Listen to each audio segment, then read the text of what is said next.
Thank you very much, Jenna. We've got Cheryl Hood joining us from D.I.Y Chix. Earlier, we were talking about the tiling tools you'll need if you're going to tackle this job. Now we actually get tiles up on the wall. As we learned earlier, this is a new wall, so we've already primed it. Yes. Okay, and we've already got the first layer of adhesive on. We put the first layer of adhesive on. The next tool that you really need is one of these lovely little trowels.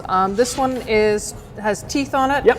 You can get different sizes of them. You can get them from 1/8 of an inch to a very fine, like tooth-like, even more pointed, or you can get them really wide as well. It actually has to do with the size of tile you're putting on. Okay. So the bigger the tile, the bigger the grooves you want, because you want them to really grab. So when you're pulling it across, so you're partly creating the groove so it adheres better, right? But it also helps create it when it dries. There's some sort of line so that it dries better as well, because there's a little bit of air behind it as well. Okay, so we spackle it on nice and thin. Yeah, we've got it on. Actually, you do it fairly thick because you're going to take a lot of it away.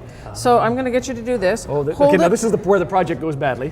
Okay, hold it at a 45-degree angle. All right, like that-ish. A little bit more. Okay. Yeah, and then just drag it across. Yeah, so you've got that kind of toothy look. You know, you make sure there's some places where it's a little bit, it's a little thin there, so we can just. Yeah, we got a little bit of extra. Like that. Okay. Yeah, and then just drag it across again. And that's perfect. So the next thing that we're going to do, because this is we need half tiles, which we actually have already cut. Right. So we're going to set this tile on. We're going to align it as from to that. And what you do is rest it on the bottom tile.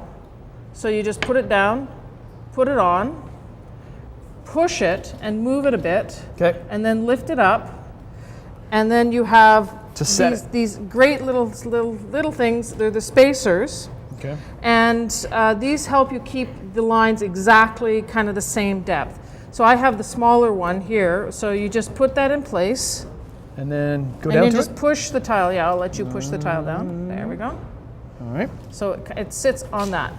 So there. The next one you want to put in, we'll follow exactly the same way. Yep. Put it right against the tiles. So we start it all the way down and then move it up and then move it back into position. Because if you actually put it in place and then you start moving it around, the mastic comes out and then you have to clean it afterwards, and when it's dry, it actually is quite a mess. Okay. So we're just do this. And then we'll just do we space in between? We do space in between the tiles. Yeah. Okay. And then you can just put that in as well. A little more. Right, there you go. Okay.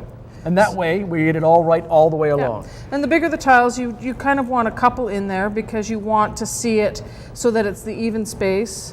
And then when we do this way as well, you want to do it just so that you have this tile. Sometimes I twist it in just to kind of move it as well. Yep, and again to get that exact spacing on. So 2 questions for you then. When do I take our spacers out? Once it's dry. Because the tiles actually have a certain weight to them, you just want to keep them in so that sometimes they can start collapsing in on themselves. So leave them in place until 24 hours to dry. Okay. Question number 2, if tile 2 is going on tile 1 and using that as plumb, how do I get my first tile straight? Well, get a level, have a level your line, find center on the wall, especially if you're doing a shower. You want to know where your center is, because when you hit the other corners of the wall, you want it even to look. So I'm working center out, not one end to the other end. Yeah, and that's really depending on, most walls try and do that as well, because you don't want that odd size or that odd cut at the end, because it actually will draw your eye to that in looks. Right. If you're dealing with square tiles, it's not so much. This is a subway style tile, so again it elongates the wall a little bit in that regard. So some fantastic ideas, and I think now people are starting to appreciation for why this can be an expensive job if you hire someone to do it. However, if you do it yourself, you can save yourself. Absolutely. It's the tiles themselves aren't cheap either. I mean, and the variety out there is mind-blowing now. It used to be where you could only get certain tiles, right?